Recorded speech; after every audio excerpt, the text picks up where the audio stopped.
चलिए स्वामी जी आहो आज के रे दिन माय स्वामी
मेरे पति की अंतिम संस्कार करने के लिए कुछ भी नहीं है,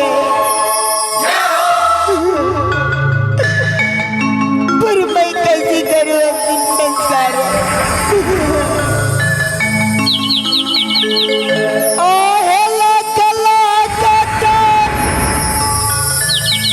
हाथ कहीं पई है स्वामी जी हेला कतरा समा अजय पे कतरी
बिना कर कफन दिए हमारे घाट पे लाश को संस्कार नहीं कर सकते हैं। सुबह का टाइम है, अभी भी एक भी लाश का बोझ नहीं हुआ है। हमारे स्मशान में एक नारी रो रहा है, हम चलकर देखेंगे क्या बात है। ए जी, स्मशान में क्या कर रही हो? बाबूजी, हाँ, मेरे पति का तो सर काटा गया। क्या अपनी हत्या क्या किया? नहीं बाबूजी, मैं अपने पति की अंतिम संस्कार करने के लिए आई हूँ। अपने पति देव को स्मशान में संस्कार करने के लिए आई हो? स्मशान में जानती हो यहाँ तो कर कफन लगता है और कर लगता है। जल्द से कर जमा करो और कफन जमा करो और अपने पति देव को संस्कार करो। बाबूजी, कर और कफन के लिए मेरे पास तो एक फूटी कौड़ी नहीं है। सुनो, अगर फूटी कौड़ी नहीं है, जाओ किसी गड्ढे में दफना देना और वापस घर चली जाना। नहीं बाबूजी, कुछ तो राम करो ना। राम क्या करेंगे? मेरा खेती गृहस्थी है, बिजनेस व्यापार है, गाड़ी घोड़ा चलता है, सरकार ने भी बास नहीं दिया है। हम जो है ना रोड के बगल में बसते हैं, कितना गाड़ी आता है, धूल पड़ता है और कहते हैं बाबूजी राम कीजिए राम कीजिए। अगर नहीं देने चाहते हो तो हम लाश को उठा देंगे। हाँ नहीं बाबूजी, उठा के फेंक देंगे। हाँ बाबूजी, आपके कितने चार्ज है? देखो, मेरा घाट का चार्ज है 11,051 रुपया। हाँ, कर 3.25 मीटर लगेगा। बाबूजी, पर मैं 1100-360 रुपया पैसे कहाँ से लाऊंगी? अरे कहाँ से लाओगे? नहीं लाओगे उसका जिम्मेवारी हमारे पास नहीं है। हाँ, हमारे पास जिम्मेवारी है। नहीं देने के लिए चाहती हो तो लाश को हम उल्टा देंगे। हाँ नहीं बाबूजी, घर जाइए ना। हाँ, हमें 360 घाट का रखवाली करना पड़ता है। एक लाश पर हम रहेंगे तो मेरा कमाई चले जाएगा, इसी कमाई से मेरा घर परिवार चलता है। अरे बाबूजी रहम कीजिए रहम कीजिए। बाबूजी, क्या आपको कर और कफन चाहिए ना? हाँ, कर चाहिए और कफन चाहिए। मुझे कुछ देर के लिए मोहलत चाहिए। मोहलत? तेरा लाश को कौन जोगेंगे? बाबूजी, आप तो यहीं पे रहेंगे ना? मेरे लाश को आप तो जोगिएगा ना कम से कम। देखो, लाश को रखवाली करेंगे तो 360 रुपया अलग से लगेगा। हाँ, अगर 360 रुपया नहीं दोगे अलग से लाश के जोगेंगे जो, नहीं तो लाश को उठा देंगे। हाँ नहीं बाबूजी, मुझे कुछ देर के लिए मोहलत चाहिए। सुनो, अगर पैसा नहीं है, कर कफन नहीं है तो हम लाश को उठा देंगे। हाँ, ना जाओ किसी गड्ढे में दफना देना, घर चली जाना। हाँ नहीं बाबूजी, हम सभी हिंदू का धर्म यही होती है, जो कि इसे अंतिम संस्कार करके फिर कर्म कर देती। ठीक है, अगर 10 मिनट समय चाहते हैं जाओ, 10 मिनट समय दिया, 15 मिनट हो गया, उसका चार्ज भी अलग से लग जाएगा। हाँ, जल्द से करो, हमें आगे जाना है। तो हरा बसता है स्वामी जी,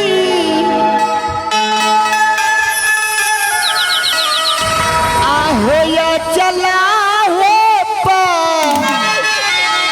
सरिये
कहते हैं कि आग लगे आकाश में कि तुई तुई गिरे अंगार, जब संत जन नहीं रहते जल मरते संसार। अभी अभी ये दर्द भरे दृश्य को देखते हुए ईशा भागन नारी को दाह संस्कार करने के लिए 11 रुपए का नोट देते हैं, जो कि हमारे ज्ञानेश्वर जी ताये उन श्रीमान जी को इस पार्टी की तरफ से हार्दिक हार्दिक अभिनंदन और लाख लाख शुक्रिया।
बसिया बनाए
हे बहदा सुनी देसिया मोरा हो सहलई जाई ओहिया मोरा हो सहलई जाई हे कौनी पीठी रह गई